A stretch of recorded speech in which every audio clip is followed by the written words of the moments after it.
He says, Bonus content on the podcast. if you talk about the women's final first, because I never have much, if anything, to say about that. Oh, well, that's all right then. Cheers, But James. I'm not sure that was for public No, well, consumption. it's all right. Well, we'll talk about the refereeing of that. Welcome to the podcast, 4020 Live. It is Cup Final week, 2nd of June, 2025. I've been at Alton Hall this afternoon, and I've stolen an official Betfred Challenge Cup coaster. So, Are we in possession of stolen goods? well, other people were taking them. So, I mean, Right. I might get my Wembley accreditation rescinded, so I might be watching on telly on Saturday, but can Nice, glossy. I don't know if is that part of the review. Did the review order coasters? Was there anybody there from the review? I didn't see anyone there from the review. Anybody there from the RFL? There were some RFL people there. Anybody there from Rugby League Commercial? Yeah. Good. The Challenge Cup was there as well. Challenge Cup was there. 1895 Cup, Women's Challenge Cup. Why did it say? It says Betfred Women's Challenge Cup. 1895, maybe some next thing. Betfred Challenge Cup. Why didn't it say men's on it? Just put men's on it because it's differentiate. Expected crowd of 65,000? That's what Kyle Amor said. I'm not going to argue with Kyle Amor. Who would? No. He did a good job hosting the thing. The bit that no one is there for. It's for people to take photos of. Yes. But people who aren't media, who were there taking videos of it would have felt like this is what it's like in the real world. But it's not. What do you mean, typical Wakey fan, Phil? I mean, they were just there What? taking the thing. It's not The, stealing. It's not stealing. The big news coming out of it was team selection on both sides for the men's game. George Williams George apparently Williams is going to play. He's fit, yeah. And Michael McAloran will be named in the Hull KR 21. Well, I didn't know that until you told me, so that was good.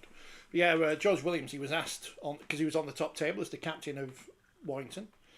Are you fit? Are you going to play? And he said the injury had an 8-week time frame on it, 7 weeks. So Heals quickly. yeah, There has always been a danger going into a Wembley final that if you pick players that aren't fit, it does come back and bite you. And there's loads of illustrations of that, going back to Gavin Miller for Hull KR, who was it 87 final? One of the 86. The Castleford one. the most influential player in the competition that year, but was not fit and clearly couldn't perform and drag his team up to what they needed to do. So it's a danger, but I don't suspect that. They've got no players left. Well, no, I think if he shaved a week off, Yeah, it's not. Yeah, McAloran, I'm amazed about.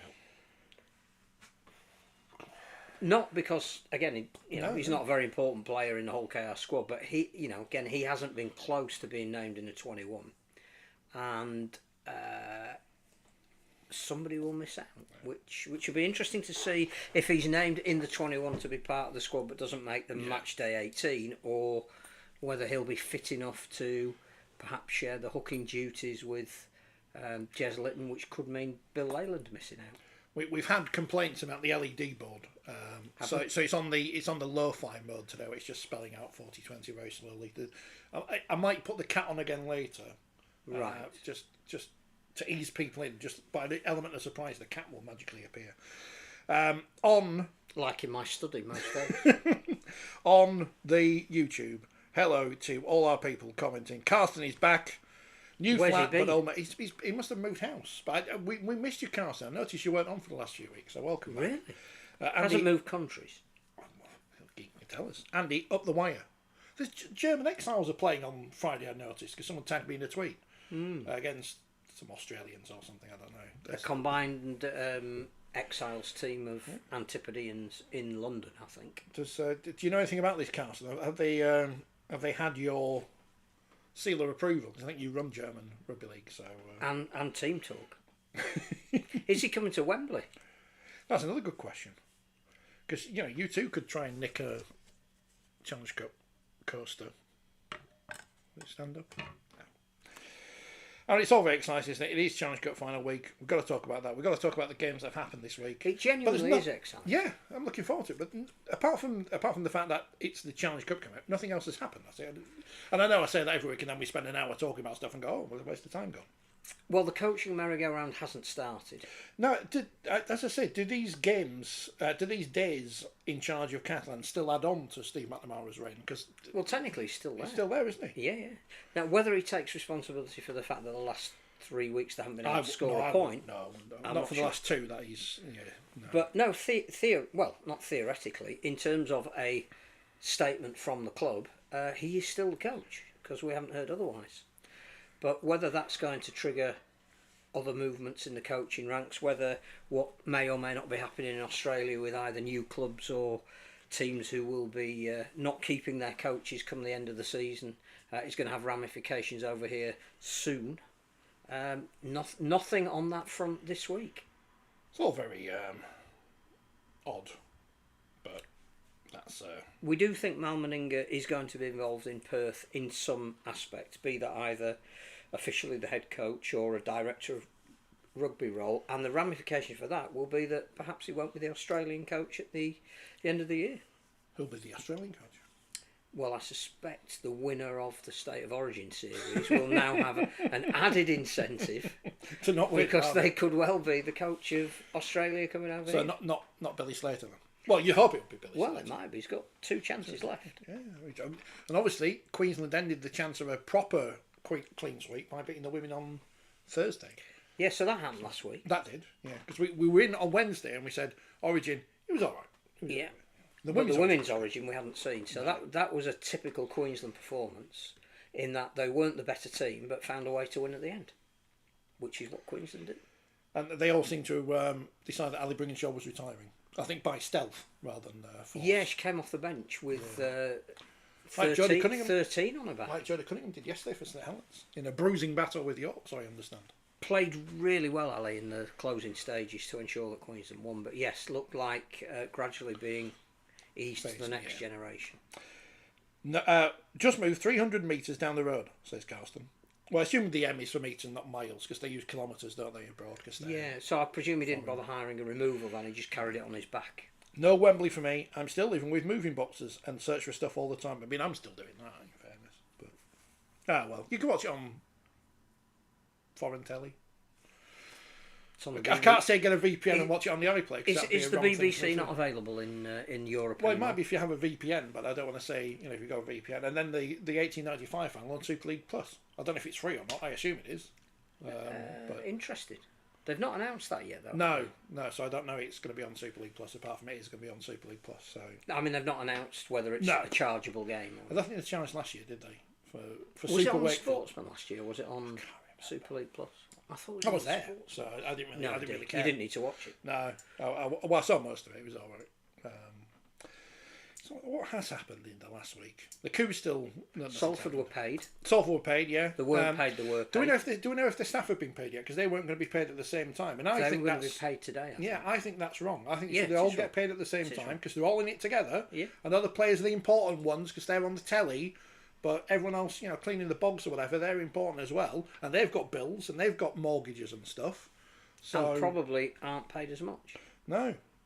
So, Well, but the players got paid. So that's all. Nobody writes stories about that, does it? So Salford are back until next month. Well, until we do finance. You might own a rugby club soon. But I don't want to upset Phil because he's a Salford fan. Paul says Leeds won. They did. We'll get on to Leeds in a bit.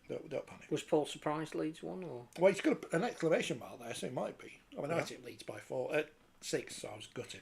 we'll talk about all the ramifications around that game. But you and I were both there, and it Yes. was a wonderful rugby league occasion. It was. I mean, thankfully, because sometimes when these things happen and there's a double header, one runs into the other and you don't get to enjoy the pre-match stuff. Usually when England play Wales, say, and England play whoever else come November, I'll be stood there trying to do interviews while they're about to do the last post and stuff. I mean, thankfully, it didn't run into each other. And Leeds, some people say they're not classy, and I don't know why they say that, because if there's anything you can say about Leeds as a club, class is one of those things. And again, that was the case on Saturday with Not a dry big flags eye in and there. everything, and Beautifully done. it was. Carlson says the BBC is official free TV in Switzerland. We were watching a pub to get more people involved. Wow, They get it for free. There you go. We don't get Swiss TV free, do Well, we? we don't get the BBC TV free No. either. We have to pay a licence fee for What it. are we missing on Swiss TV, Carson? You must have some good programmes on there about Where's my gold? cuckoo clocks. How to make a Toblerone. So the French Rugby Union. Looking for the Women's Cup final more than the men, says Ian. Well, would that be because St Helens are in it though? well, possibly. I mean, it's the exciting final. Should we talk about that now? Because James doesn't know anything about it. And then let's talk about the women's final. Then we'll talk about everything else. We'll talk about the women's games leading up to the final. Cardiff won it again. So, corner demons. I think Wakefield won as well. I didn't realise they were playing. I should have gone. London won. I saw that. Yeah. So, Women's Super League. Big games this week. Huddersfield 32, League 6. League back down to earth with a bump. Good result for Huddersfield, though. Hat-trick for Amelia Brown. Four Did she tries. get 4 in the end? That's what it says in the paper. Right. He's never wrong. Leeds 12, Wigan 34. We watched that. Wigan were outstanding. Easy Row, last week, 15 out of 19. This week, 1 out of 8. It was a lot more emphatic than the scoreline suggests. Molly Jones, hat-trick. It's on the channel, go watch it. Wigan impressive. A really good form going into a major final. And Leeds will be better when they get all their players back. And in transition. And they get their nice run of fixtures now because they'll play against all the lesser teams.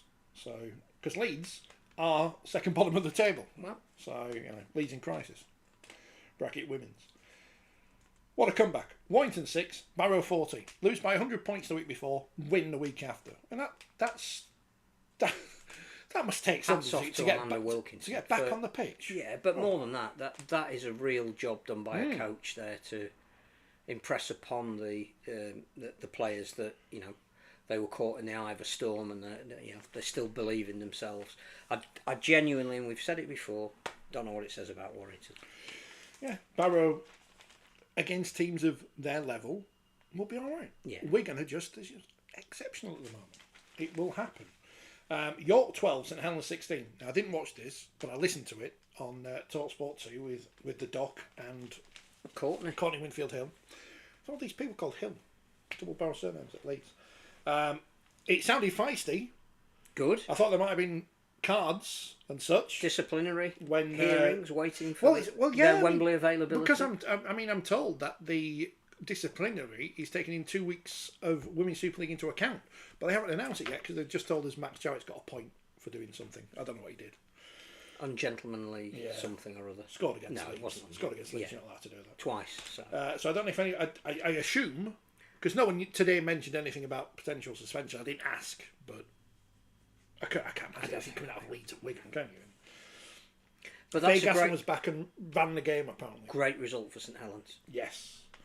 York in transition. No, not in transition. I think the thing about the two Wembley finalists this week is they will be both going into it thinking that's a great result. Wigan because they were flamboyant and they're confident and clearly may even go into the game as favourites, which you think is really odd when Saints are hoping to win the cup for the 5th time in a row. But Saints defensively, if they can go to York and come from behind and win 16-10 in a grind of a game, that's exactly what you want going into Wembley. Wigan top, 3 from 3.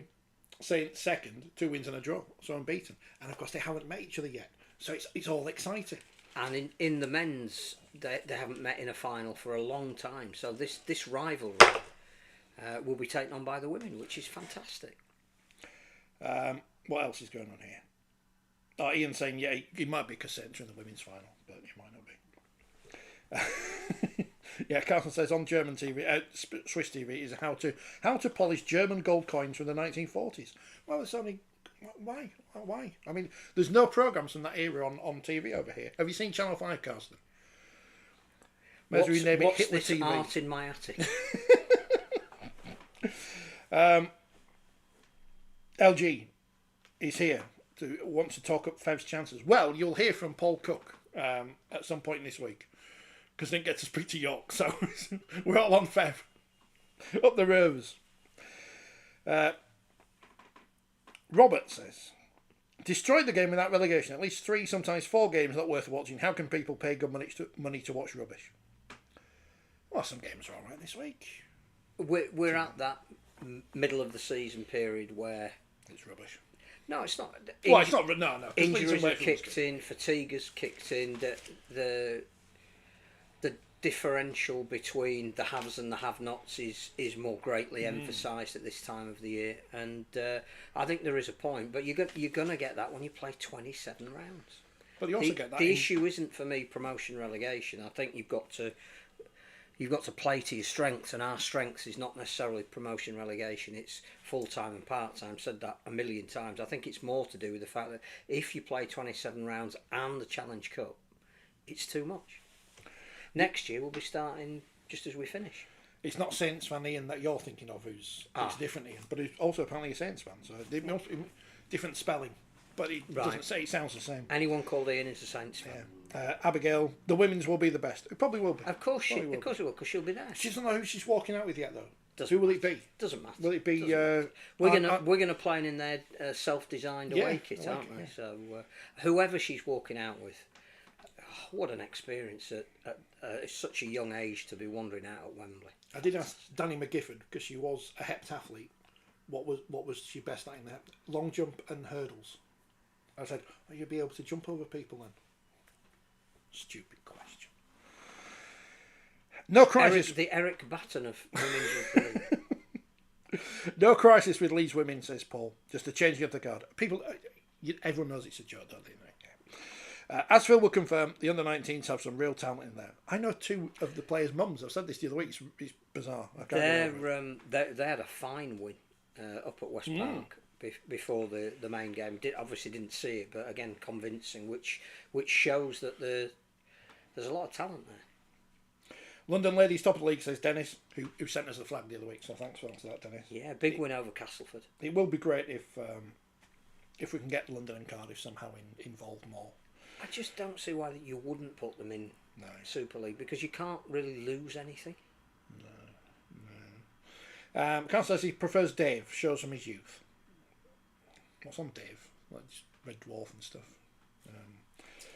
Wigan are well in front of Saints, says Andy. I don't know how it's going to go on Saturday. I don't know how it's going to go.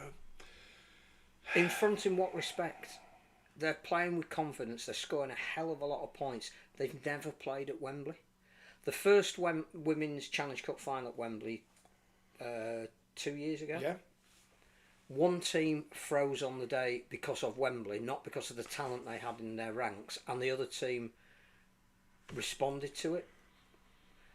That was St Helens. They know how to play that game. They've never lost at Wembley. It's true. It's a true fact. They are familiar with the routine, the dressing rooms, the pitch size. Yep. We think it's going to be good weather, which it normally is. That the draining conditions, it's second nature to them. And however well Wigan are playing and the great players that they've got, they're young and they've not experienced this before. Well, even Vicky Molyneux has not experienced this before. So you don't know how I do think it's really exciting. It's a great game to look It's a great final, isn't it? Because you've got two teams people who don't know much about rugby league know about Wigan and the Saints and their rivalry, whether it's men, women or whatever form of rugby league. So that is in its favour. You've got the top two teams in the division at the moment. They're both in form. One of whom is scoring points for fun, the other of whom is the miserly defence, which again is a lovely contrast. Emily Rudge is back, which we all know how important she is to St Helens. I think, what do the bookies make it marginally? Well, Wigan? I was going to look, but they haven't. I think I think Wigan were slight favourites last time. The sponsors haven't priced it up. But I don't. But yes, it would be margin. No, it's that experience. I don't know how much you can put on that, because when you get to Wembley and they'll be there on Friday night and the Wigan players will get their first look at the stadium, and it's the thing that struck me when I was there pitch side in 2014. You look up and you don't realise how big it is when you're inside it, because you just sat in your chair and you're watching a rugby match. But when you're at pitch side and you look up, and the advice is don't look up, you go, wow. And there's going to be 65,000 people there, so at least two of the tiers are going to be absolutely full, the ones that are near to the pitch. It's a huge atmosphere to play. None of these women have played in front of all 65,000 won't be in for the women's game, but let's say there are 25, 30,000 in there. They will not have played in front of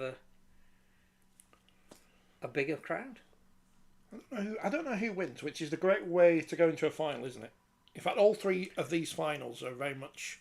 Well, the middle one, I think everyone thinks they know the way it's going to go. So, but the other two... There's no Tara Jones, obviously, for Saints, because since last year she has become a full-time match official, which sadly she can't officiate the women's game because she played for one of the teams. She might get to be a reserve official or a touch judge. I forgot to ask them about the captain's challenge, because it'll be only the second time they've had it. Because they had it in the semi-finals, the women. Right. And they'll have it at Wembley. They must be better than the men at that. Well, yeah, because the men are terrible, aren't they? Yeah. What's Ash Handley's record now? I'll be taking it off and giving it to Cameron Scott. Brad Arthur, if you're watching. That's the advice. Sorry, I didn't mean to pick on Ash Handley there. I think the kids' game is brilliant.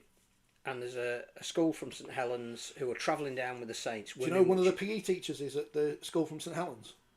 Emily Rudge. Yeah, she's got nothing to do with it. She tells me on the video, but she was there. It's Rainford, and apparently Johnny Lomax went to the school and he spoke didn't do that to the this week, kids. because I said to her, "Are they going to get you to?" No, it's got Johnny Lomax instead. Which is lovely, but they're travelling down together, the kids and the women, and there's a school from Hull, which again is we know that it's a great day for those kids. We've said it before. There's nothing anybody can do about it. It's just a shame that the game starts when the stadium isn't open and it's empty. But they get the experience. I was thinking about this, talking to someone this weekend about how do you change that. And the only way you could change it, I think, is if you made it a game over maybe 10 or 15 minutes, and you could play at half time. It did used to be, but it's for the Year 7 Inspire Schools Cup, so it has to be 80 minutes. Maybe you put the, I don't know, maybe the cup game is part of. It's almost impossible because you can't have it at the semi-finals. It's not the same. But you could have it at half time of either the women's game or the men's game if you wanted them to play in front of a crowd. But it certainly deserves it. And that's the and I know it's a compromise. Yeah, and we used to get, before we had everything to fit in, we used to get it closer to the men's game. So a lot of people watched it. The BBC showed some live footage from it, and that's how we got to know Stephen Mullany, who it's named after. But I get you can't do everything for everyone. Yeah. But it's great that they'll get the experience of the first game. There really is an incentive for neutral fans, and if the figures are right, and 20,000 roughly are going to support Hull KR, 10,000 roughly are going to support Warrington, but there's supposedly going to be 65,000 people there. That's a lot of neutrals. They would want to get there for the women's game, so I think that's really exciting. Paul says, if Tara Jones cannot ref a game because she played for one of the teams, how come Russell Smith was allowed to ref so many games for Bradford Northern? Good question. Or why he had to emigrate to Australia. And aren't there currently referees who were in academy systems of current clubs? And the thing is, the only people who would say they are biased are morons, because they're not. They're generally not. I mean, I think if you even start from the premise that where referees come from will affect how they referee a game, then you probably missed the point of what a referee is. Andy says, and this is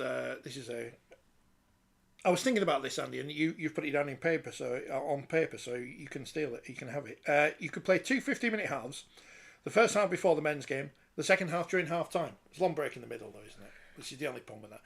It's trying to fit it in somewhere so people can actually see it. Yeah, I just think if you could encapsulate that particular game for those schools in 15 minutes, it would be fantastic. They would have to play on Inspire School Day whenever those finals are. I think some of them are at Wakefield, and so they would still both come together to play for the cup, but their reward would be you can have a 15-minute repeat of that game. Well, that's what it used to be, wasn't it? It didn't used to be an 80-minute match, I'm sure. I don't think it was. So, but when the Silk Cup play it for getting involved in it. But yeah, it deserves more attention, but it's how. Because there's all these things we have to fit in now to do everything properly. because you can't have the Women's Cup final again away from Wembley. You can't have the 1895 Cup final not at Wembley because it would negate the point of the 1895 But what works at things like Magic Weekend is having LDRL at half time. It can be done. That half time window, if it's given over to the Stephen Mulaney match, could work. Well, it used to be. Didn't it used to be like Wakefield schools versus Hull schools? Yeah. So it's a select 13 rather than a final. So it depends. We're probably putting more thought. They used to do it by rotation, didn't they? So each school area. But I don't think those school districts exist anymore because we've changed everything. Then bought the ball boys from another one. So Gary Connolly being a ball boy. Yeah. You know, I forgot to ask again today because I forgot to ask lots of questions. What colour scrunchies they and Wigan might wear different colours now, might they? So might they be in cherry and white? I did talk about getting my nails done though. Well, not me. I'm not getting my nails done. Bring this up every year. Bring it up again. Play of the match in the women's final. Mm-hmm. Right, men's final. Lance Todd. 1895. Ray French. Women's final. Play of the match. Should be changed by now. Yeah. This is the third year at Wembley. Yeah. Same for the grand final. And we've now started inducting women into the Hall of Fame. So you've got plenty of names. You can even change it every year. I think once you've got it, you name the medal after a person. But there are plenty of pioneers. I mean, Julia Lee would be as good a person to name after as any. The work that she's done to research the early pioneers and make sure that they have their place in history, and the work she did as a pioneering female referee. So there's plenty of people out there. Cumbria and Mackham. If crowds continue to fall for Wembley, should we use Anfield and the Etihad instead? And the answer to that is no, because as soon as you take it away from Wembley, Challenge Cup's dead. I think again, 65,000 is a decent enough crowd. It's the world has changed since the 80s. You know, I don't know if schools do trips anymore, or all the clubs that don't exist anymore, and whatever. Well, one of the reasons that we wanted to move it earlier in the schedule was to allow schools to go, because when it was the August bank holiday weekend, you know, schools were on summer holiday, so it was never an option. Whether there are a lot going this time or not, I don't know. I know that every club has been advertising cheap tickets. Yeah, but then they get a rake back of the ticket sales, which is great. And of course, the Premiership final, that wasn't a big crown puller, was it? And, you know. I think the other issue is, we talked about it before, is the romance of the cup and the fact that you always know what you're getting, in that it's going to be two Super League teams. Yeah. So again, the incentive for Workington fans to go picking them completely at random is not the same as it used to be, because they would have genuinely felt when the draw was made that they could be going to Wembley, so they'll buy a ticket in case they get to Wembley. We will see a lot of shirts. It'll be great, but it's not that festival of rugby league that it used to be, because the competition itself has changed. When you think about it, you used to go all the way to Wembley for one match. Well, I think there's talk as well of, if it is too much, does the 1895 be standalone, maybe on the Sunday, and not at Wembley, in the same way that the Northern Rail Cup was at Blackpool. And this is, if you like, a derivation of the Northern Rail Cup, in that it's not open to Super League. But I'm not sure. I think how many people will be in the stadium when that game kicks off? I would imagine 8,000, 10,000. I don't think you'll get out of any of the Featherstone or York fans or Featherstone or York players anything other than they want to be playing on that stage. Lads, we're off to... they deserve it. The Riverside in Middlesbrough. Hey, sorry, Middlesbrough. They deserve it. They absolutely deserve that showcase occasion, and it's good for the Championship, and it is a wonderful day out for fans, particularly if your team wins. You don't have to stay all day if you don't want, and you can... We'll see them all in the services on the way back. We'll count them all in and we'll count them all out. And they'll have had a wonderful time. Yeah, we'll be queuing up at whatever o'clock we're allowed in. I don't know what time we're allowed in yet. Going, why does this service station not serve food after 10 o'clock? Can't even get an unhealthy burger. No, not even chicken cottage. What did we have last year? Toasty or something? I don't know. There wasn't a lot of choice, was there? No, it wasn't very good. Abigail says, not the Etihad, it's 5 minutes away from my house, so not a special day out. That's a good point. She's right. I used to go down for the weekend, says Paul Hicks, with the Working Men's Club. Working men's clubs, well, Yeah. not many working men's clubs around these days. That, and of course, you can't drink on the coach. No, you can't drink on the coach. Can you not? No, they don't like it. Don't like it. The drivers. But you can't trust people with booze. You don't like it. Well, I'll let you drink in the car if you want. They won't let me in then. How will they know? On the way back. Yeah. If you bought a flask and it had I've got the alcoholic substance in it, I won't turf you out. I'm working on Sunday, so I can't. I've got to. Thankfully, the afternoon shift. Funnily enough, so am I getting a magazine. Well, I've done my bit at least. You have done your bit. Yeah. The page has been set. Oh, sorry. Did much of it get cut out? Not much. No, besides, didn't leave much to be cut out this time. Paul is travelling across London with the Brentwood Eels. Oh, brilliant! And again, we'll see all those random shirts we've never seen. So. Whilst we're not really sure what the event last week at the Australian Embassy is going to produce, what needs to be fated is the work that people in the London and the South region do, and hopefully they will be there in their numbers. I know in the past the games have been scheduled when they're due to play. Hopefully, I haven't checked, there's no fixtures this weekend for community clubs in the south of England, so they can go to the Challenge Cup. Paul, you should get an Andy's coach. You can drink on that one. Paul says the club used to load up 20 crates just for the way down. I can imagine that. But that was what those Trinity Tales were about. That was on the train. Yeah, I was on the train. But society in many respects has changed, and that is why you can't compare what the likely crowd is going to be to the 100,000 that used to go. That's what I can write about next month when I've run out of things to write about, because they may or may not be on YouTube. Ooh. So if you if they are, I can't recommend them highly. No, and if you do see anything on YouTube, you think, I'd like to watch this, just download it quickly before they get taken down. And let you know so you can write about them. Don't. We're not advocating piracy, but no, we're not condoning it, but we're not condemning it. But please don't pirate this program. Home podcasting is killing music. Thanks to the review last week complaining about the noise of the pedestrian crossing.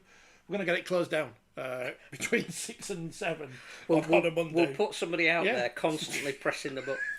Beep, beep, beep, beep. You don't notice? I didn't know. We're not like the Leeds Rhinos where they've got a proper podcast studio and everything. Real microphones. Yeah, and all that and lights and stuff. And soundproofing. That was £15. That was... Yeah. People only tune in to know what biscuits we've got. Fruity flapjacks. All butter cookies. There's no other news this week, is there? Because we've got to leave League One for when James comes, because obviously Keighley won. So we've got to celebrate that fact and wave our Keighley flags. I can't think of anything that has happened. No, because you say there's lots of rumours of what might happen, say, in the coaching ranks. There's starting to be a little bit of transfer movement towards the end of the season, but nothing that is definite. No, I don't think there is. Brad Arthur's probably leaving, but we probably already knew that. And he pretty much said it in his press conference. You didn't have to... You know when we say things and you have to read between the lines as to what we're saying? He pretty much said, my family's in Australia. I'm a family man. And that's not a direct Which quote. Is everything he has been saying, so right from the review. It's like, Leeds boss with stunning ambition. I don't know if anyone wrote that. I assume they didn't, but they could have done. And we all go, in the Championship, Featherstone, who are in the 1895 Cup final, won 30 points to 12 away at Barrow, which Barrow started streaming their games on a platform where you pay $5 to watch. They had been doing them on YouTube, now I think, let's make some money. $5, I think, is cheap, so I don't think you can complain at that. Does it give the... I don't know why I'm asking you. 1,684. So you would say that the people that watched it on the stream and didn't go has not affected the game? I don't think it's... I don't think... If you're asking... I don't think in any case... if people want to go watch a game and they can afford to do so, they'll go. I don't see any... I've always thought that. As long as they can afford to, they'll go. If they can't afford to, that's a different matter. But for a $5, that's very cheap. Compared to other sports, can't knock Barrow for doing that. Have you watched it? What's the camera angles like? I don't know. I think I watched them on one of the games earlier in the season. I can't remember who it was, but it was perfectly fine. Perfectly fine for a $5. Can't complain. Another good result for Featherstone. Yeah, and I mean, what a fascinating final, because they play York, who won 48-8 against Sheffield, and we'll talk more about Sheffield in a bit. York fourth. And Which again, 6 or 7 in a row or something. I'm only saying that in an air of incredulity, because it wasn't long ago that York were towards the bottom of the table. I think it's 5 in a row they've won, and the last time they lost was against Featherstone Rovers. Wow. 24-22. It is the Paul Cook derby. Yeah, thanks for Kyle Amoff saying that. Former Wakefield players derby. Because Paul Cook played for Wakefield. So did Mark. I forgot he played for Fev. Because I asked him about... Yes, he finished his career at Fev. Asked him about... not many games, I don't think. 10, I think he said. Yeah. I asked him about, what have you learned about Featherstone? The Featherstone people, they're special people. And he said, I finished my career. I already knew. I forgot about that, yeah. It's just like people forget you played for Wakefield, Paul, but, you know. So Paul Cook could be coming up. York, they disappeared, so there's no York content ahead of the final. But what a job Mark Applegarth has done. Because again, slow start, got a more settled squad, playing a lovely brand of rugby. And this, I think we said last week, is a repeat of, was it 2022? The one that was a ridiculous score, which ended up something like 41-34. With Mikey Lewis involved and everything. Yeah. David says York lost their first 3 league games. There you go. Yep. Great comeback from them. Sheffield. Yes. Their coach is good. We know that. He's historically good record. Craig Lingard, good record. Castleford, good man. Nothing much you could do with Castleford. Good man. Good man, good record. What is going on at Sheffield? It's like the Catalans of... There's a whole raft of personnel changes. There's the hangover of the Mark Aston situation. I called it a cult last week. I might know. It's a bit cultish, isn't it, when you've got someone who has such a hold over the club. It hasn't been fully resolved to the satisfaction of everybody knowing where they actually are. You know, nobody was happy with the sentence. There didn't really seem to be a right of appeal. Mark was then given a job that was part commercial, part director of rugby, but it's turned out now to be solely commercial. I don't know if that's where he sees or wants his future. There was, you know, we're waiting to hear the result of all the planning permission in their new stadium, and that was going to herald a bright new dawn. But yeah, they can't seem to string a performance together. A little bit like Batley, who seem incredibly inconsistent at the moment. They're just below Sheffield in the table, and they lose to Toulouse 30 points to 14. 10-all at half time though on Saturday afternoon. And another win for Toulouse, top of the table. 1 point difference. Quietly going about their business, but looking very much the real deal. Doncaster 22, Bradford 30. It's another win for Bradford, who remain second on points difference. Who were behind until late on. I think suffered some serious injuries during the game, which meant not serious as in players who couldn't come back, which meant a reshuffle of positions, and again showed a real doggedness to pull that result. Is it 7 in a row now for Bradford? Something like that. Did you hear the door go? Yeah. It's not the delivery we've been waiting for, is it? Hunslet 4, Oldham 54. So Hunslet sent me their press releases, and I think they said it was a heavy defeat or something. An expected defeat against Oldham. I know Oldham haven't been in heavy. I think at home a defeat of that magnitude is tough, even if you are, you know, they're both promoted teams, and you know, the season hasn't started well.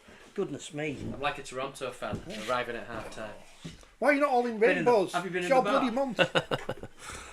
Sorry. I thought you were bringing the T-shirt can for I was listening, so I've listened to most of it. That's why we were talking Sheffield. Have we just moved on? You can talk about Sheffield if you want. No, the only thing I was going to say about Sheffield was that there was a player that they're not renewed his contract. And I can't remember the name. James Glover, who's gone to Featherstone. Okay. And then I'd started reading things on social media, and that player had then started responding to fans on social media, and it just suggested that not all was well in the camp. It seems to be that whilst again it's another club with a real hardcore support, that there's a division between what the club is trying to do and the direction it needs to go in, and what the fans would like to see. And I think it's going to take time to change. It is. Yeah. It is. Although the other thing that needs to be factored in is that we're not 100% sure how this season is going to end in terms of what next season looks like. So it's all very well saying we've got the 8s, and if you finish in the bottom 4, you'll be playing the top 4. there may not be a League One next year. Oh, I forgot to cut out last week's great history of the Championship Shield thing. I'll have to download it and do it again. But yes, they are definitely in transition, and they do need to know if they're getting a new ground and how they move forward. I think that hats off to the Sheffield Foundation, which seems to do great work in the city. So yeah, Oldham go third with that win, or are third with that win. I can't remember where they were last week. And London 10, Widnes 12, despite Jack Smith, not that one, the other one, of Leeds fame. Yeah, scoring a couple of tries. Leeds academy player, played on the wing. Good win normally for a Widnes. centre. Good win for Widnes. Rumoured that Leeds and London have a dual registration agreement. I don't how know how that would have come how about, can that but not been announced by either club. How can that? I can't believe that's I happened. don't know what kind of links they would have. No, that's kind of incestuous world of rugby league, isn't it? That's strange. So Toulouse top, Bradford second, Oldham third, York, Halifax, Barrow make up the top six. Widnes, Feathern, Doncaster in limbo. Do you think there is a bit of a gap now starting to emerge that the top teams are pulling away a little bit from the ones at the bottom? And Yeah, you say that gap between Doncaster and Sheffield. I mean, it's only 2 wins, isn't it? But still. Well, the gap between Barrow, who obviously are in sixth, and Sheffield, who are in the bottom four, top of the bottom four, is now 7 points. 10th. Trying to count. Yeah. Why don't they put numbers on the league table? They used, League we used Express. to have a league ladder. Yeah, Dear League Express. The Shoot League Shoot ladder. League ladder. Should get one for the. I've still got some. That was the Championship, which has got a week off now because it's Wembley. It's Wembley. Are you excited? Are you going? I will be there. I'll be in the posh seats. Oh, is that because you're on the inclusion board? Or Yeah, I've not been kicked off that board yet. Will there be an empty table where the RFL board should be? Oh, that's Yeah, true. probably get evil eyes from across the room. Should apologise because I was disrespectful to you when you were on the podcast last time. 'Cause, Were you? Yeah, that's what people on the Total RL forum said. Oh right, Because while okay. you were- That just washes over me because Yeah. I'm used to it. Probably not from you, but well, you are a Wakefield fan, so I've defended you, James. Go on. I've defended you. No, because while you were doing this is what happened on the board. I was busy on my phone and adding jokes in and stuff. So I apologise. I'm on my phone. I've got the league table up in Well, the championship. So Is there anything else you want to say about the Championship, or are we done with the Championship? I was going to talk about the referees' appointments for Saturday because obviously the 1895 Cup We're is delaying the Keithley the celebration. championship final. Aaron Moore got the women's final, Liam Moore got the men's final, and Liam Rush got the 1895 final. has it been announced? I've not seen the announcement. Announced this afternoon. Okay. Glad to see you've done your research. I was party to the discussions. Right people? Yeah, in my opinion, they are. I think they are the right people. It's we were on a call last night discussing the appointments. I think the women's game is live on TV, isn't it? So it's a bigger appointment from that respect. And Aaron did it last year, if I remember right. I think he might have done actually.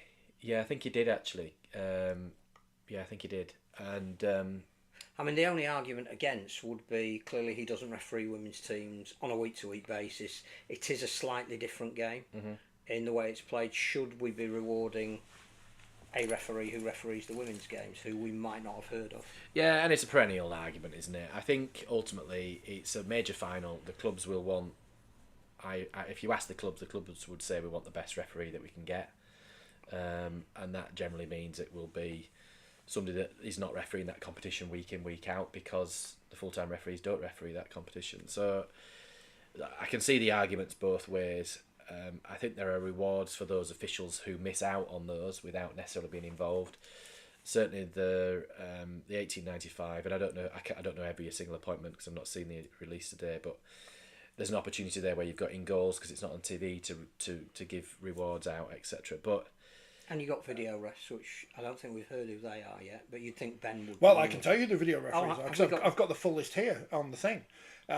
Video referee for the Women's Challenge Cup final is Tom Grant, and for the men's final is Jack Smith, the other Jack Smith. Oh, right. And then there isn't one for the 1895 final, despite the fact it's been broadcast. But yeah, it was, in that was goal the same judges last to year, return. which was strange. But Tara Jones is the reserve referee for the 1895 Which final. I did say. There you go. She could well be the reserve referee. And Chris Kennell's the reserve referee for the men's final. Yeah, as ever, it's always it's tough competition. I think Liam Rush has done really well in his first year as a full-time referee. Shows signs of great promise, but I never got the opportunity to referee at Wembley. Touch judge there. I don't know if the cup final 5 times, but and obviously refereed the final, but it was at Tottenham, and then a video refereed and all the rest of it, but never actually refereed there. So I think Liam actually refereed the Champions Schools final. I'd be interested to know what year that was.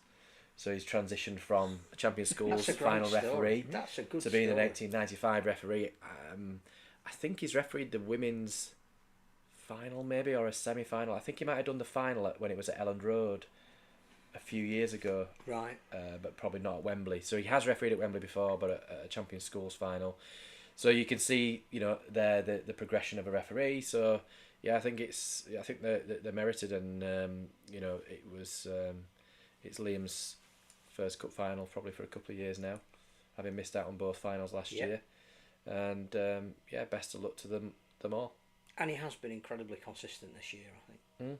He has. No, he's refereeing well. I think he's got back to probably his performances that he's consistently really had generally over the last few years, but unfortunately last year missed out on. I think he's kind of got back to where he's been in years previous. So. And the great thing is that it leads to competition for the grand final, but also the Ashes series, because we haven't yet heard who the referees are going to be for that. But you would hope that we would have home referee advantage, whatever that means. Well, I think that I would be surprised if an Australian... the Australian coach, whoever it is, can complain about how the ruck's being played. Yeah, I would expect. And I have no idea, but based on previous tournaments, for example, like the England-New Zealand tournament, and I forget which year it was, even though I touch judged 2 of the games, we played a game at Anfield. I think it was the middle test. Jerry Sutton came over for that. I think Robert Hicks refereed test 1, Jerry refereed test 2, and then it was down to performance on test 3, and it wouldn't surprise me if that's the way they go. I think the idea of Australia allowing an English referee to referee all 3 tests would surprise me. Well, and Ashley needs to remember where he did his grounding when he comes out. So if I can get odds from Betfred, I'd be on the 3rd referee test would be an Australia. Liam Moore has not done the women's final. Aaron Moore has not done the women's final. Oh, hasn't Did he not do it last year? No, it was... I've got to go back. See, my memory is terrible. I had a feeling that he had, but... Tom Grant did the final last year. 2024... I've gone through the last few. I think I missed Marcus Griffiths did it when he was at Lee. Oh no, Aaron Moore did do it last year. Yeah, I thought he had. I thought he had. Sorry, apologies. I can't read the internet. So there you go. I'm getting confused with all these referees. All the referees called Liam or Moore. Yeah, all the referees called Aaron Moore. Is that all the referee news from the... I have a question about refereeing, which I meant to ask last time you were on, and if I did, say shut up, because I can't remember. Pushing players into touch, which is looking increasingly like a rugby union maul.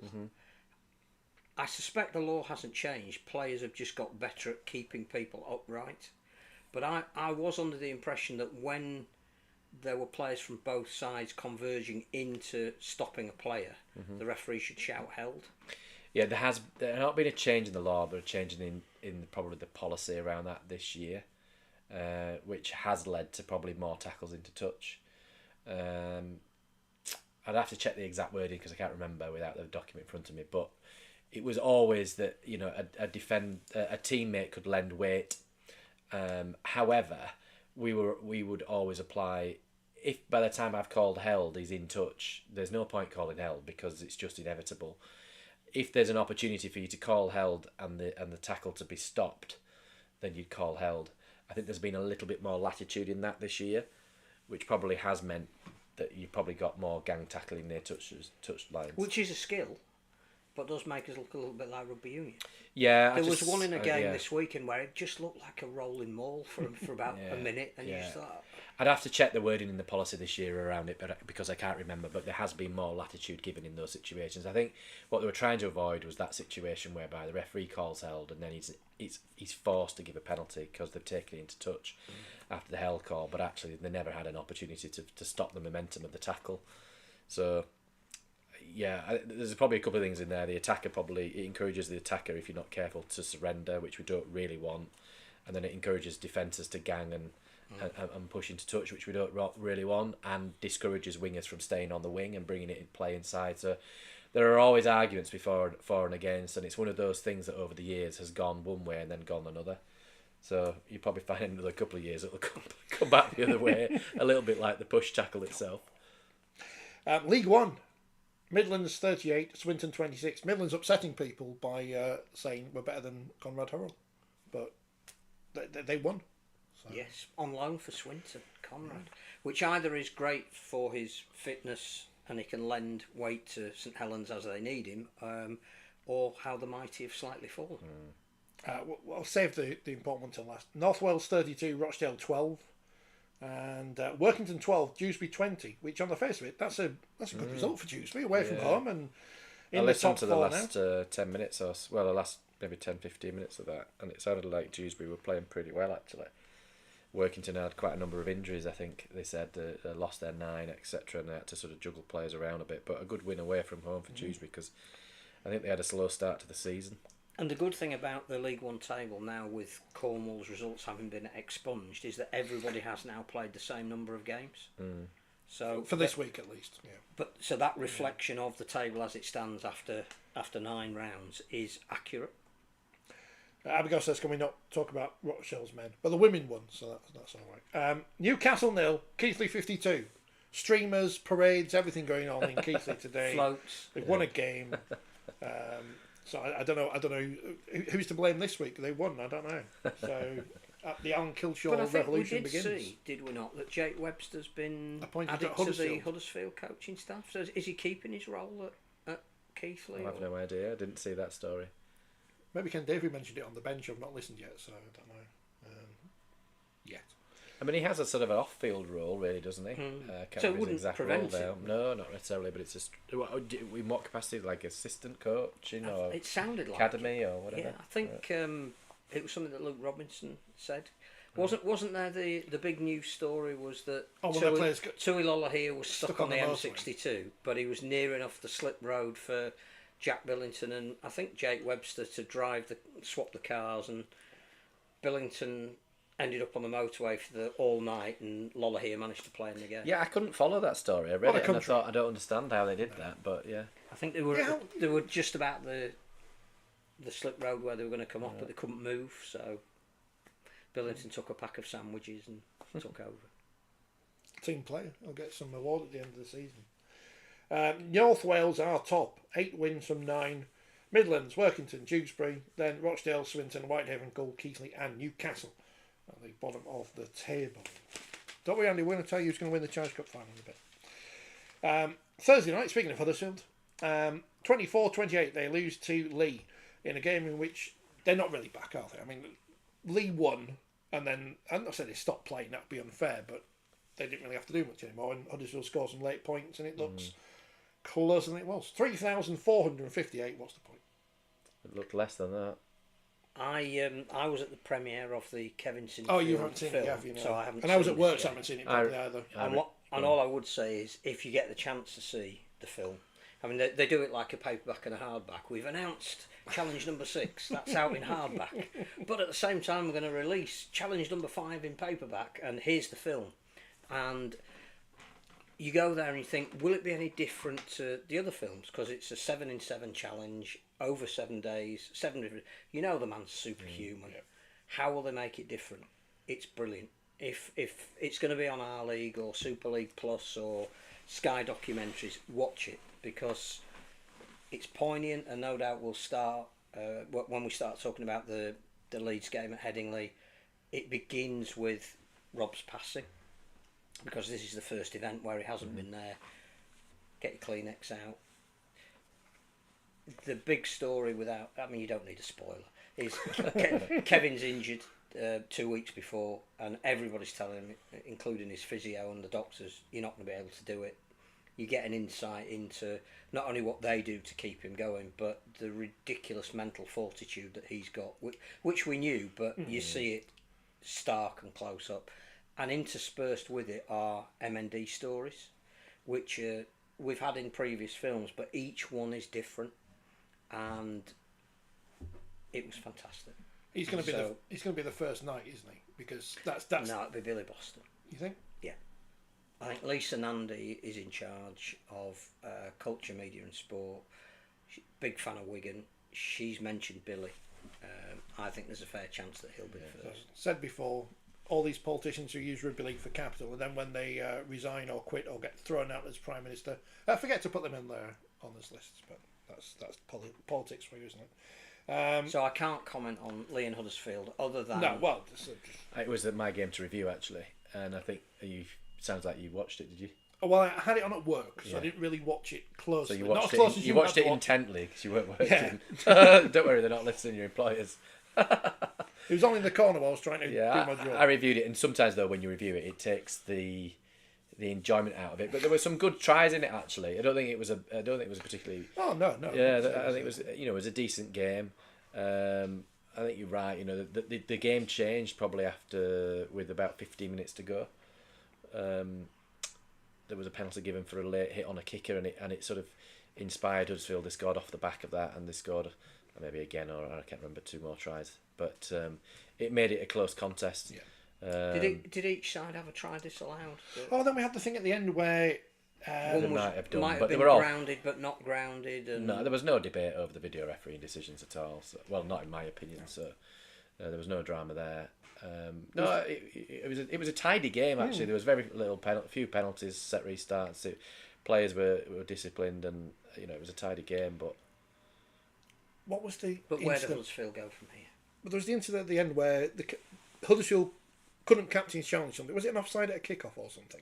Because the player hadn't stopped, or there was a question of a knock on. Knock on. Yeah, and in my opinion, I think it was a knock on by Lee. In which case, potentially Huddersfield should have had an opportunity, but I think there was probably only about 10 seconds left on the clock, and they probably wouldn't have been able to form a scrum to get time called off. So I think it's immaterial.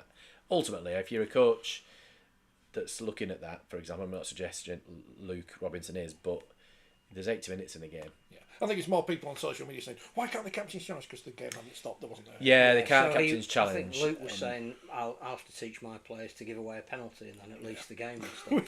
Yeah, but there's a coverage for that, I think, in the policy whereby you can sin bin off the back of somebody deliberately doing that.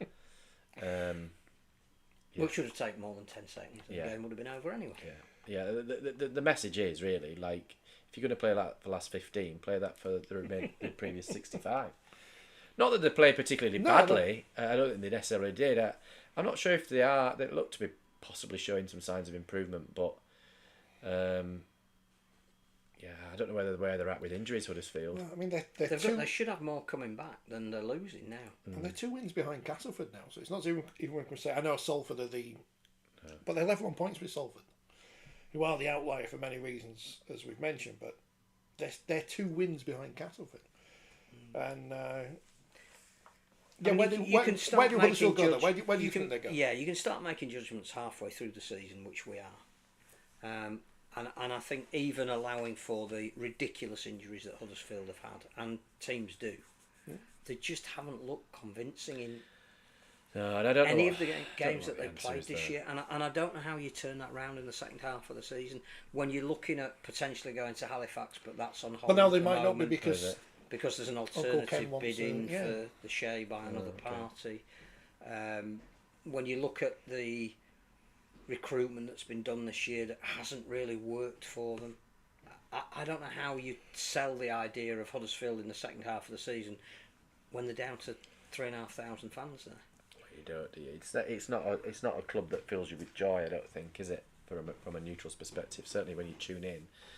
I don't know what the numbers were like behind the camera, but there must have been quite a lot in that stand, because you could almost count the people in the stand you're looking at from camera, which is not a good look. I don't know. There's arguments around going to Dewsbury, but like at least 3,500 people in Dewsbury would look better.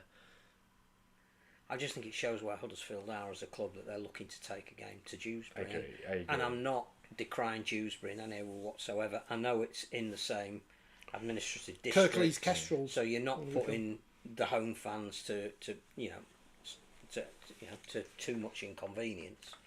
But it's just the fact that a Super League club would think of taking a game to a League One club. Yeah, it's not ambitious, is it?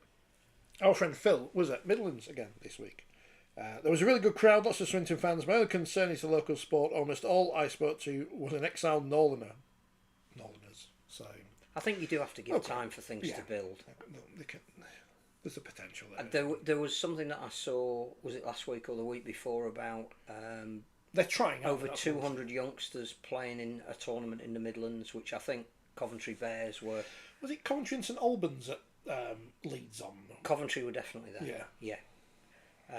Which again is great. The opportunity to be on the pitch at half time of a Super League game. Those kids will go back imbued with the sport of rugby. But I think there are things happening under the surface in the Midlands, and you'd hope that if the Hurricanes are successful, that more parents will want to take more kids from the region to go and watch it. The best half-time entertainment is the utter chaos of little kids running around, running around all over the place in different coloured shirts, and you don't know what's going on. Even on the BBC, when they were talking about some pretty heavyweight subjects on Saturday, looked great. Yeah, it's just all running around, just chaos. It's brilliant chaos. On Friday, there were 3 games all at the same time, which is great, so we can speed through them because we didn't watch either of them. Salford 6, Wigan 46. What a surprise. Wigan win. They are the best team in the competition apart from Hull KR. And they'll be gutted because they conceded a try in the 77th minute. Attendance not given.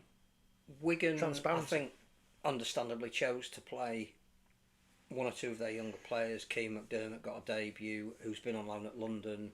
Jacob Douglas scored a hat-trick. So in that respect, I think Wigan will have got what they wanted out of the game. Yeah. Also showed due respect to Salford, I think, as well. In they could have played a lot more reserves if they'd have wanted to.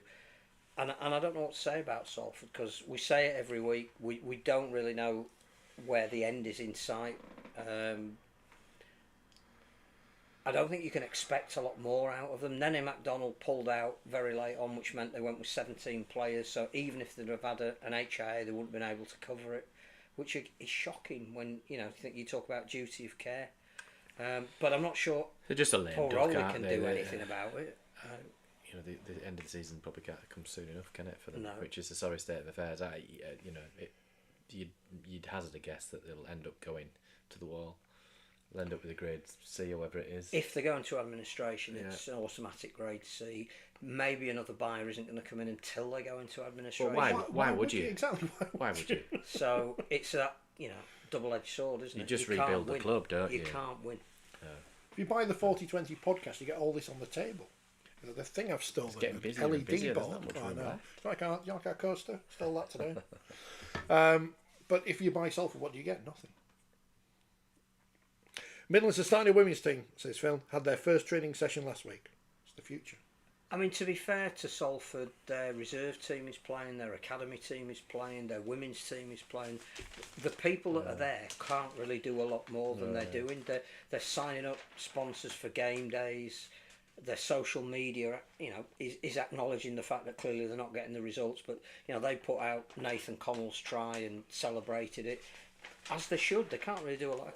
But what is, we're limping from 1 month to That's another. why it's just so sad, isn't it? And the progress that they've made as a club in terms of the success that they've had over the last few years feels like it's a club in progression. But ultimately it comes back to finances, isn't it? And I think it was Eamon McManus on a recent podcast was talking about their finances. Actually, in some ways, they probably have been one of the healthier. Yeah, they're not clubs. losing as much. No. But simply they just don't have the backer that other clubs have got, and it's a reflection of rugby league, I suppose. And rugby league's not on its own on that front. If anyone knows what happened with the PDRL the other day, please let us know. Wakefield had 2 games, but they were both forfeited or something. I don't know. I know. They won 24-0 twice or something. I don't Leeds really know won both of their games, and one of them was against Wakefield. I know that I do know. And there was an LDRL competition at York this weekend as well. Yeah, they had an inclusivity day, didn't they? I met one of the players that played in that. Said it was brilliant. Excellent. Warrington 34, Castleford 24. Again, didn't watch this. Watching the other game. But when I did turn over, it looks like one of those games where when you see the highlights or whatever, a bit like the Huddersfield League game, Warrington won, and then Casper came back when they, 22-6 at half time. Warrington, who haven't been great this season, obviously, they're 8th in the table, but they're at Wembley. They did what they needed to do. They won, which hasn't been something they've done every week this season. So I had that down as a potential banana skin for Warrington, that maybe they were preserving some players, or players thinking about the bigger picture that's coming up the week later, which their whole season is on the line. And the way Castleford had played the week before with some tenacity, even though they hadn't won, I thought this was a chance for them to go and make a bit of a statement. Apparently they started really poorly and finished quite well, which they've done in 1 or 2 games this year, but that seemed to me like an opportunity missed for Cass. And I know Danny Maguire playing the referee. I'm not sure when you've lost away 34-24 and you've done your best work at the end of the game and effectively lost it in the first half. That the second half's 12-18, isn't it? They win the second half, but if you're going to concede it in the first half, you're going to struggle. I haven't seen the game. I can't comment. Anyway, if you won the second half anyway, mind you, everyone was blaming Chris Kendall for everything, especially in the South Stand. I don't like him. I thought he was all right. It's the South Stand for you. Hull KR 34, St Helens 4. So Saints' great run is over now, and we're all back to the doom and gloom at the Totally Wicked Stadium. But Hull KR, as I was thinking during this game, and before it, they're currently top of the league, and St Helens are not in form. I know they won a couple of games, but it was against Catalans, who are rubbish, and Huddersfield. And Hull KR are good. You'd expect Hull KR to win. Probably not by 30 points, but wasn't out of the question, and that's exactly what happened. So I'm not sure what people expected at that one. I didn't expect Saints to go and win. Maybe score some more points or attack is disjointed or whatever. But it's been looking good. So is it just a matter of Hull KR are better than St Helens at the moment? Again, I think it's the margin of the defeat. It seems like 1 step forward for Saints and 2 steps back. Hull KR started the game brilliantly, scored 3 tries in about 6 minutes just before half time. The game was over and Saints had nothing to come back with. And I know Jack Wellesby went off and that caused a reshuffle, but again, George Delaney is a great young prop who is clearly developing but could barely hold on to the ball. That's not a coaching issue. Alex Walmsley in his 300th appearance, again, a couple of times lost possession. It just seems to be that the mix isn't quite right at Saints at the moment. They're not missing too many players. That a lot of what they want out there is out there. It's just not jelly in the big games, and I don't know why. And I don't know who you would point the finger at. Everybody said Lee Breer's coming in would help their attack. Didn't look like that on Friday. It's not showing. The evidence is not showing, is it? George Whitby clearly is an incredibly talented player, but it's a lot at the moment to he's expect also 18 him or whatever to change a game when they're already 20 points behind. Harry Robertson's coming back after an injury. Clearly a talented player. Again, he's not going to change a game off the bench, I don't think.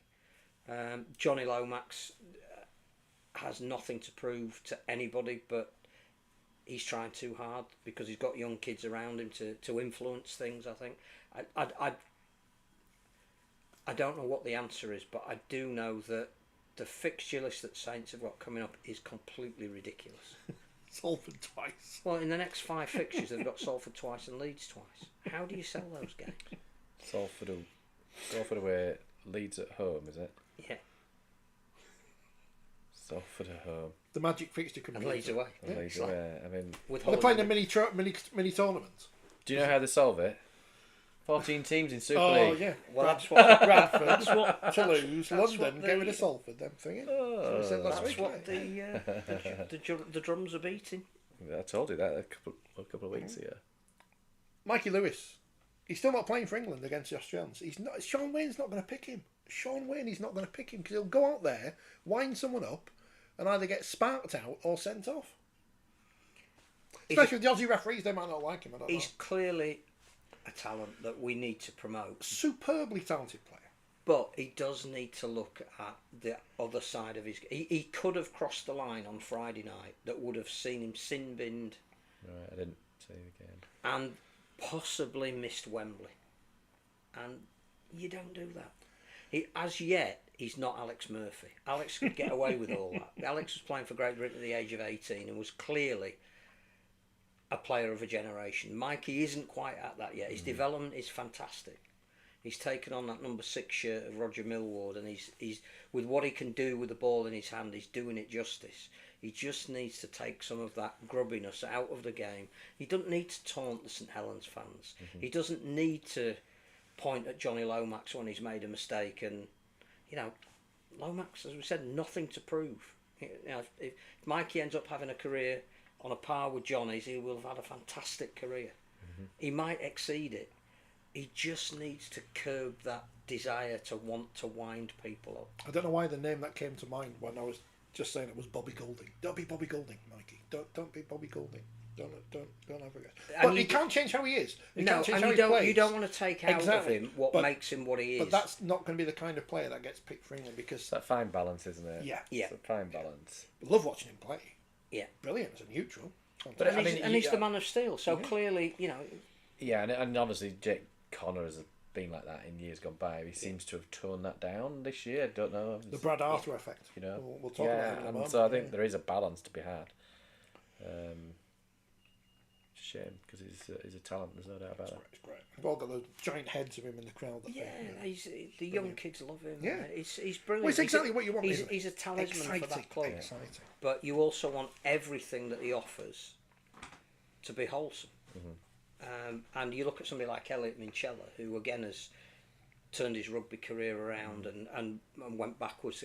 He's the most fantastic ambassador for Hull KR. He speaks beautifully. His captaincy is spot on. The way he talks to referees on the field when you pick it up on the mic, incredibly respectful. That's what you want Mikey to be. You don't want him to lose the spark that makes him what he is. But he's probably never going to be that, though, is he? He just needs needs to slightly moulded version. A little bit more maturity in the way he operates on the field. Andy, we're going to come on to the final in a minute. You don't want me to just say Hull KR are going to win, are you? I mean, just on St Helens, there seems to be a lot of unrest with the supporters, doesn't there, around? I think their impression is that there's too many older players. They're not happy with Wellens. Why did they sign Conrad Hurrell up to another deal when he was injured at the end of last season? And again, it's not a criticism of the player, who's had a very good career, but what a waste of a signing and a request. Only number 3. I know they signed Dion Cross now, but he wasn't available at the start of the season. But just the bizarre signing. Bizarre. You've got to know when to get rid of these players. Maybe they got rid of Tommy Makerson at the right time, or whatever. Didn't sign him on as much money as Cathan's offered. But then you've also got to have a little bit of adjustment. Lewis Murphy is not Tommy Makinson. He could be. He's showing some signs of being a damn good winger. But it didn't work out with the Barrow winger. What was his name? T. Ritson. He's gone back, hasn't he? They've had some duff signings possibly, and I don't know who's leading on that recruitment process. Whether that's Mike Rush, and I think that's where the fans probably getting a little bit frustrated, because I think they see that Mike Rush and Eamon McManus are back in Wellens, and people are getting a little bit tired of it all. The battle for Saints in the second half of the season is to make the playoffs, because if they didn't, then that's massive. I hope everyone at the same point now, when you said Duff signings, thought of the exact same name in their head as I did. But there you go, Carson, the cat's back. Was there anything else to say about Hull KR and St Helens? I don't think there was. If Elliot Minchella had been really good at Leeds, his career might have gone completely different, because they've kept him on rather than. But he may not be leading his team out. Exactly. It's amazing how these things work. Well, Elliot was at Leeds. No, I said if he'd stayed at Leeds, he may not be leading a team out of Wembley. No. Speaking of Leeds 22, Wakefield 18. In a game in which Wakefield won the second half, so now Nigel's back in charge. Not in charge. Was he executive director? Is he? If he's listening in Uganda, good evening. We get a point for winning the second half, so that's good. 22-18. Again, I'm not saying Leeds won this game by half time, but they had, because the score says so. Everything changed when Lockie Miller went off, which is as we said last week, he's back now. He started difficult times. He's grown into the role at Leeds. Jake Connor gets moved back to full back and loses all his effectiveness. Should Brad Arthur have put somebody else there and left Jake Connor in the house? Brad Arthur's a coach. They win the game. He knows more than I do. It's a debate worth having. Also, Leeds decided to go with 4 forwards on the bench and didn't cover the possibility of needing a back or a hooker cover, which obviously perhaps would have been Jack Sinfield. But I think we learned some stuff from this game, and I think you could separate 2 things. One is what the game was about and the atmosphere, and both sets of fans and any neutrals who were there wholly bought into the fact that this was MND Awareness Day, and we all knew that the underlying story of that was Rob, and I think it was beautifully handled, brilliantly respectful, hugely emotional, superbly done with John and his doing Nessun Dorma, the big flags being unveiled, the minute's applause. I'm not a fan of a minute's applause. I think I said that to you on the day, but that was as good a minute's applause as I've ever seen or heard. All of that is what we do best, and the only thing I kept thinking was, why wasn't the whole round MND Awareness round? Why wasn't every game given the opportunity to not only pay tribute to Rob, because I think he's one of the very few players that, irrespective of the tragedy that happened to him, transcended clubs. People loved him.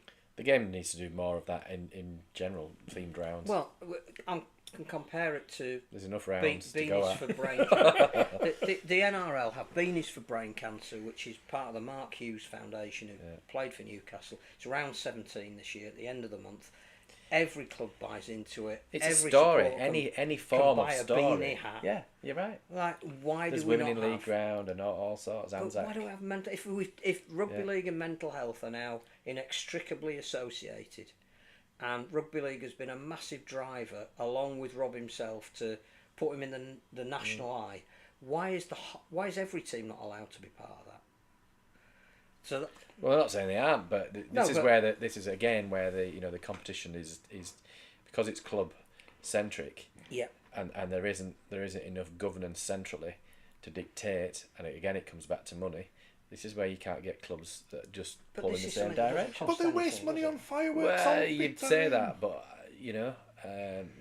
My charity is more Fireworks, important than your daylight, charity, daylight. Phil. So I think that was fantastic. The Leeds shirt was fantastic. With the image of Rob from 2011 and all the players he played with making up the picture. So that side of things, I'm not sure we could have done any better. The fact that it was on BBC Two came over fantastically. Jeff Burrow was unbelievable on live television in what must have been an incredibly emotional day for him. Kevin Sinfield, fantastic at half time, talking about what he's done, and getting Barry McDermott at the ground to interview ex-players on the pitch. Just brilliant.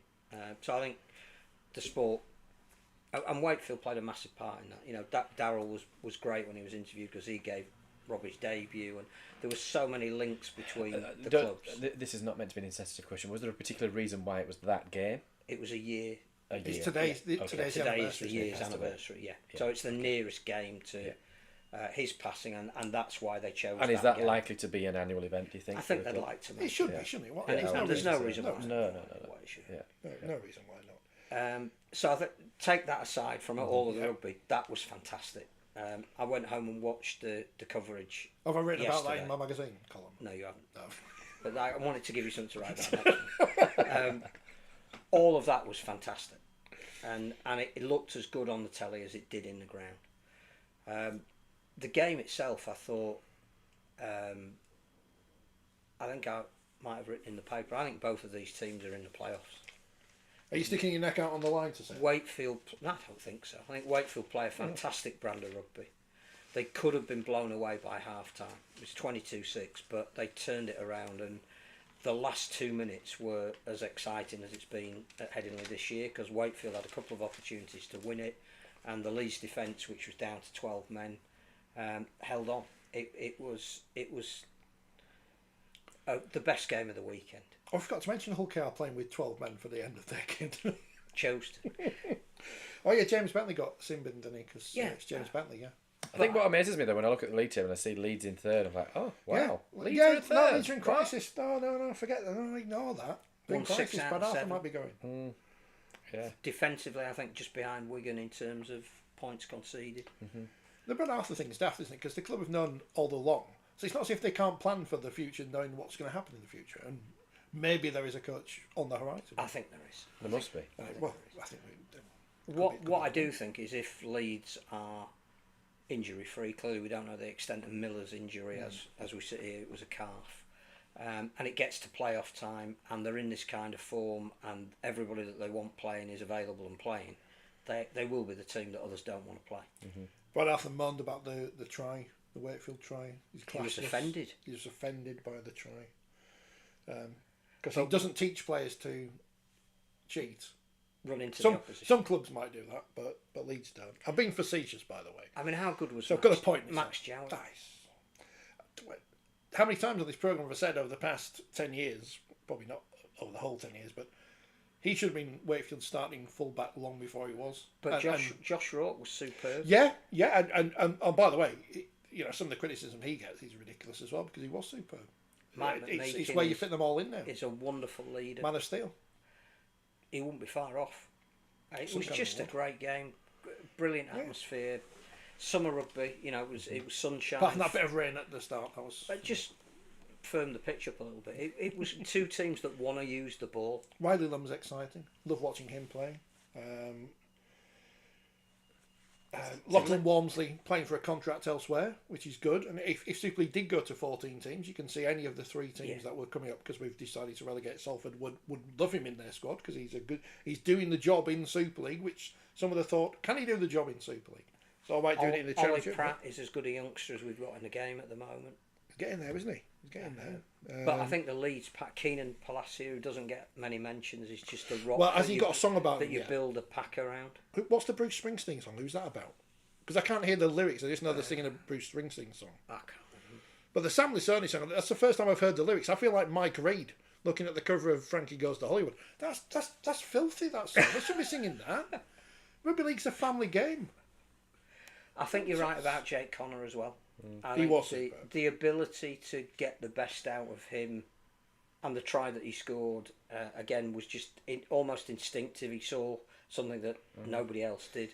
At this stage in his career, to halfway through this season, for him to be virtually leading a Man of Steel, that says something about the coach and the coaching staff and He's what not they've getting got out of him. frustrated out there, is he? He's not winding up referees. Well, I think you've He's got to say enjoying because himself. Leeds have recruited, but they've not massively recruited, have they? So you have to put credit to the coach.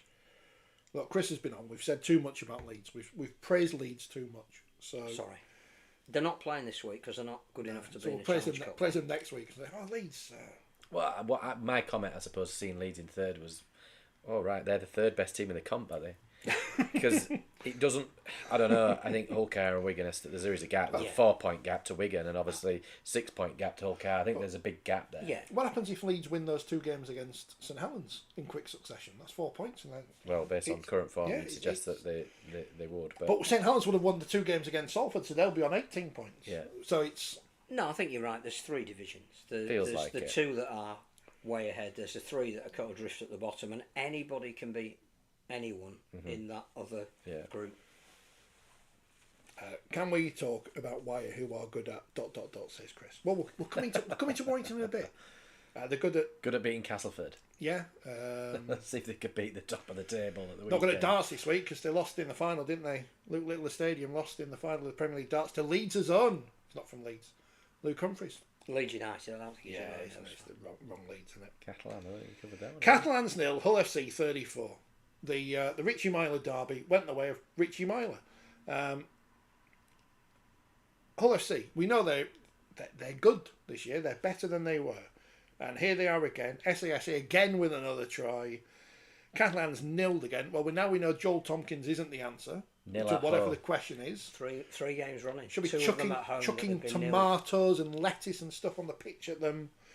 or whatever the French do. That might be Spanish people. But it Catalans, it's all the same. Not many occasions you go to Catalan and you don't get stuff thrown as a ref. It's the players. What is going on? Because as we say, Steve McNamara's not been sacked. A point was made downstairs earlier by someone who knows more about rugby league than us, Phil. That the players obviously they've not changed their opinion. It's not as if Steve McNamara's gone. We're going to start playing now because they're still rubbish. So what is going on at the Catalan Dragons? I don't know. It's very unlike them to not be scoring points at home. It's an attitude thing. It has to be. Yeah. It'll be partly a confidence thing. But the fall from grade... When you think they were in a semi-final, 3 weeks ago? Weeks. And Yeah, they were. And they've not... I forgot. You forgot about it, yeah. At York, against Warrington. They could have been in the final, upsetting your board. I suppose that's the difference you make between Hull. one game. You can, suddenly in the Challenge Cup final, would that have been enough to see Steve still in the job? Probably it would be, but it probably delayed the inevitable. But to then go 3 games after that and not score a point. Yeah. And you've got, with the greatest respect to a man who called the competition horrendous, Luke Keary there, supposedly steering the team around. Not on his own. He's got to have help from other players. It seems a mess. Yeah.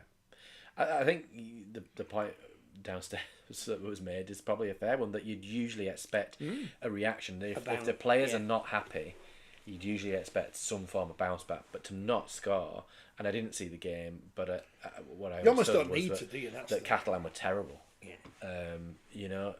Which suggests to me that I wonder whether that's not necessarily the full picture. Well, there's something else going on there. Joel Tompkins said he hoped that was rock bottom. Mm-hmm. Rumours of who will be the next Catalan coach? Not Sean Wayne. Trent Robinson. And that, I think, would turn it around. Well, yeah, for sure. Because apparently his wife is French. He speaks fluent French. Yeah. She wants to come home. I think she was born in Toulouse, so that part of the world has always been important to them. He's mad passionate about French rugby league and the young players that play. He's still working behind the scenes apparently to try and get a test match for the French against Australia. Is he still at... Is it the Roosters? Roosters. Yeah. Now that to me would... Clearly they've got to officially sack Steve McNamara first, or mutual consent. What is all that about? I don't know. But if Trent Robinson was to come in, they're going to need to announce that sooner rather than later, I think, to give hope to the Dragons fans, because I don't know where they go from here. They're not making the playoffs where they are at the moment. No. I think there's a different debate about Hull, and that is a phenomenal response. The first game of the season, they went to the Dragons and won, and we all went, oh, that's a good win. To turn their season around in a way that they have. They had, was it 4 defeats not that long ago? Mm-hmm. But whatever the core belief structure is in that team, it's still there. And that's got to be massive kudos to John Cartwright. Well, they lost at Huddersfield, that's how bad it was. Only a month ago. But it hasn't derailed them. No. And whereas Saints won 2 games and they still now look like, admittedly they were playing a better calibre of opponent, that they haven't perhaps solved the problems. Hull have got something this year. Yeah. And that is an enormous turnaround. But again, you look at, I don't know, coaches' appointments. Look at Brad Arthur, look at, God, his name's just gone out of my head at Hull. John Cartwright. Then you have to say that they've had an influence, because again, the recruitment wasn't massive at Hull, was it? It probably was, but to gel that into a team as quickly as he has. I mean, they clearly went out and signed a lot of experienced players to add to the young ones that were coming through, but it takes normally longer than one pre-season to gel that. Yeah. So he if you were going to give out awards at halfway point of the season, I think you'd say John Cartwright's the coach of the year. There's a great idea for an article that people can if people are listening to this, Half-season awards. if they've got websites, if they've got websites, it's not going in the magazine, is it? No, it's all right. So if you've got a website and you want to do some clickbaity articles, because people get upset about things like that and teams of the month and stuff, so do feel free to steal that idea of half-season awards and put those on your website. I'm sure you haven't come up with that. You know, it's not an original idea like watch-alongs and stuff. But looking at the next fixtures, they've got Cass at home, away at Salford, and Warrington away. Well, I mean, Winnable. Potentially winnable. Yeah. Andy says, why we're on minus points? It was only yet to play Salford twice, Canlas twice, Cass, Huddersfield and Leeds. So, Chris is enjoying the show. He says, love the show. This is not Steve Wright in the afternoon. Much better than the Baller League on Sky. The funny thing is, we were going to... So we'll probably get an hour out of this programme today. An hour and a half, we're still here. We haven't even previewed the final yet. So it's Challenge Cup final on Saturday. We talked about the women's early. We don't know who's going to win that. That's we don't probably know my fault for dragging it out. We don't know who's going to win the 1895 final. People want you People on. like it. We don't know who's going to win the Not 1895. many. Where's the referee? That's what I was asked on Saturday. So, Well, we don't like your LED The board. one Where's the decent referee? review we got last week, Yeah, it's the most eloquent man on the program. Yeah, I mean, it's true. You have to say move and hold. That's the other one. So we don't know who's going to win the women's final. We don't know who's going to win the men's final. People might have already seen. I've put my prediction on the board. Look, KR by 8. He's going to say. So that's what I've gone for. What's the bookies saying? Okay. Yeah. They'll have a decent margin, won't they, on the handicap? Sorry, Andy. I know you're. But I don't think I'm not saying Warrington. In some ways, there's no pressure on Warrington, though. No. I don't think. Complete So I underdogs. think that if you, I think that's what you have to. They go in with that no pressure. I think. Yeah. What are you expecting to win? And George Williams back, which is massive for them. 8-point favourites with the bookmakers at the minute, so Right, I'll be so back in you're the on. handicap tie now. So Almost that's like good. you'd think that you work for a bookie, isn't it? Well, You were yeah, but I'm still near the top of the media tipping competition, so my fall from grace is due soon.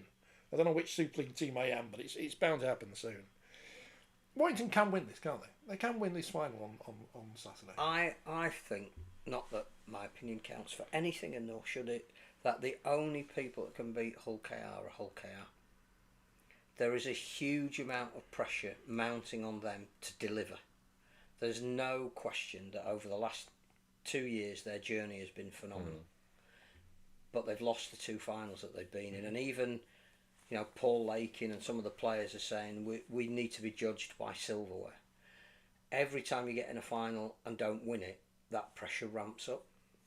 So they have to be cool, they have to be calculated, they have to be disciplined in the early stages, they have to start the way they have been starting games and play the game and not the occasion, because the only thing that I think will beat Hull KR is the pressure of needing to win that silverware. If Warrington can capitalise on that, exploit it a little bit, and do what they didn't do last year, because they did play the occasion. Yeah, they've got the experience of losing in the final. That hurts. If they can take that into the dressing room, George Williams is out there making the right options. Matt Duffy on those big open spaces is a threat twice as much because Williams is the guy that sets him up. Of course Warrington can win it. I asked Jodie Cunningham who'd win, and I can't remember what she said now. Because she's on the telly all the She's time. from isn't she? Warrington. Yeah, I know. I think she said there'd be lots of Warrington people there. It's got to, for me, Warrington to win, they've just got to have a huge uptick in performance because they're just too inconsistent. But their whole season rests on this 80 minutes. I don't. Yeah, I think even again at the halfway stage, they're not going to win the grand final. You'd not expect so, would you? They also know, bizarrely, and I don't know how this affects them, that in his post-match interview last week against Castleford, Sam Burgess openly said, I've been interviewed for the Perth job. Now, I don't think he's going to get it, and I think he knows he's not going to get it, but clearly he has said he doesn't intend to be there long term. Now, either do it for Sam, and he's got the impact in the dressing room that perhaps he had last year when he first arrived, and they want to send him off with a bit of silverware, or it undermines the group. But do you need to do it for somebody? It's a cup final, isn't it? If you can't get up for a cup final and be motivated to win in the cup final, you never will. I think the advantage they've got is that they're underdogs, so they don't go in with a level of expectation and weight of pressure, which there always has been on probably a Warrington. But hopeful. If you're a Warrington fan, I think you're hoping that is enough. I'm with you. I struggle to see past Hull KR not winning. And I'm a bit like you. They've got to have a really off day for Warrington to win. And they haven't had one yet this season, have they? I know they lost to Wigan, but... And I think like the story. It feels like the story's probably already been written. Yeah. Because Hull KR have been building, and it feels like it's almost kind of that's where it's heading. But it's sport ultimately, isn't it? And a man could get sent off, for example, early in the game. Well, there were two sendings early last year, and it changed. Mikey Lewis might get injured in the first 10 minutes, and suddenly it's all anything can happen like that, which just means that Warrington really need to be in the game for as long as they can, and the longer they're in the game, the more chance they have of winning it. Obviously, it's the two teams that have lost in the last two finals. And they both can't lose. I can't believe Hull KR intriguing. have only won it once. I don't know why I'm surprised at that, but they've only won it 40 years since they last won a trophy. As everyone in Hull on the other side, as Paul Cook told us exclusively today, if they lose, they won't want to go back to the city, because that's all the Hull fans will be going on and on. They've got the banners written already. Yeah. They've got the bed sheets out since 1985, ready to put over the bridges on the Sir Clive Sullivan Way for when they come back with their tails between their legs, if robins have tails. And the other factor is Warrington are going to win because all the winners at Wembley so far in the football this year have been in the West Stand. And that's where Warrington are. So that's all that matters. Warrington are going to win. If only it was about wearing lucky underpants. Yeah, sadly, it's not. Yeah, but which superstitions, which one counts? When they say at the end of the Super Bowl, I would like to thank God for the win. But what if he wants the other team to win? You don't know. To be fair, it wasn't a great game last year, which is not to detract from Wigan. It just wasn't a great spectacle. Warrington weren't there. Yeah. The year before was great, went to Golden Point Extra. In some respects, all we want is a game that goes to the last play. So could Mark Sneed be the first person to win 3 Landstad trophies? Because it's been mentioned by Andy. He's won 2 already, back to back. I think 2's though. I don't think anyone's won 3. Well, if Warrington wins, you'll get a vote in that. Yeah. Let anybody vote, won't they? Well, no, I'm not sure if I've actually renewed my membership yet or not. So, by you, they just give everyone a bit of paper anyway. They don't care. So, yeah. Yeah. Well, yeah. Yeah, but if Hull KR win, everyone's going to vote for Michael Lewis, aren't they? You would think, unless something ridiculous happens on the day that he can't. He'll be like such that an final. Influential player, isn't he? Was it 2010 when Lima won it? And Sam Tompkins was, if not even money, odds on to win the Landstad trophy. And then Jeff Lima won it in the worst final anyone's ever seen. No, the worst was Hull and Wigan. That's the one. That's the one I meant. Not that one. That was the one where I was reserve referee for that game, and John Sharp was our coach at the time, and he even had us practicing kickoffs. For some particular reason, like one team had a particular tactic on kickoff. I thought you were taking the kickoffs from all the class. And the first kickoff of the game went out on the full. And I looked at the touch judge, reserve touch judge, and rolled my eyes and said, "Oh my God!" Like he was right. I think the rain, it poured down with rain. It was just a terrible final. So it got to be better than that. Why is everyone off saying that kickoffs and no one gets, very rarely gets pinged for it? I discussed with Jack Smith this week about the Huddersfield League game because Lee were offside a couple of times in that game at the kickoff. So I said you just need to be a little bit more proactive on your comms. It's very rare that you get penalised at a kickoff, but it does happen. I think what we want, because there isn't much other sport this weekend, it's the way that it's full. The Premier League football's finished. I don't think there's a major. I mean, there's a tennis, isn't there? But no, but there'll be some cricket, but there's nothing else now. But we can capture some headlines. We're on the national broadcaster all afternoon. Yeah. We need a great final. We don't want a one-sided final. We want characters. We want skill. We want excitement. And rugby league rarely fails to give us that. What we don't want is Hull KR 20 points up inside 20 minutes. I can't see Warrington being 20 points up inside 20 minutes. LG's a Fev fan. They're in the West Stand as well. So, although Andy says in 2019 you guys said Wyatt won't win the final. Was that decided by the referee though, wasn't it, early on? dodgy decisions for St Was Helens. that Oh no, final? that's not that one, is it? When- Oh yeah, it is that one. Because it is When that have we ever said we know what one. we're Well, talking? I know KR by 8, so gamble responsibly. Back Warrington to win. I think that's it, isn't it? I think we're done. Safe journey to London and back for everybody who's going. Enjoy the hospitality. Thank you. Do you get fed? Do you get proper? Yeah, meal? it'll be. How many meals do you get? Because you're there all day. I'm assuming you're going to be there all day. Yeah, last year. Assuming. Last year we went, and I think I missed the women's final when we arrived, more or less, and then we to inflict Stephen the 1895. It was a game too far, so we just did the 80 minutes really. But it was a poor game, I thought, last year. So hopefully the games are better. That's all I'm bothered about. Was the food good last year? Yeah, the food's not bad actually. Yeah. What we're going lasagna double with Mark Sneed to win the Lansdowne Trophy. That's what. Fair, lasagna's probably more filling. It depends on when they serve it. The seats are comfortable though, I must admit, up there. Well, the seats are all right in the press box. Yes. It's a long day. But I'll be down in the mix zone, so hopefully, with my Ridgemont t-shirt. No, so hopefully the food's still there when I come back up. I don't want all the pigs to take it, but thanks for coming, James. We'll see you again at some point in the future. Yes. Hopefully I'll turn up on time once. Well, it adds to the drama, and people thought, is anyone going to be sat there or not? And the answer was yes. Phil will. Well, I'll see you on Wednesday because we'll have to see. Tony Collins launch his book on Roy Francis, which again we'll talk about when we're back on. But it's a fantastic book. And there's It's Pride Month. Pride Month, got my flag.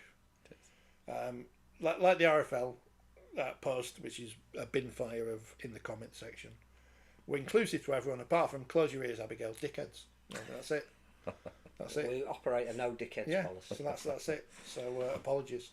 So yeah, we'll be back on Monday. We might do some stuff from Wembley. We might do some stuff from Wembley. You normally do a We try, and it never works, does it? But we'll try and do something. It depends on what time we get there. And we could do something in the car What or time we get there? at the Service service station, station yeah, and walking from the car park. Are you going to use the car park that we found?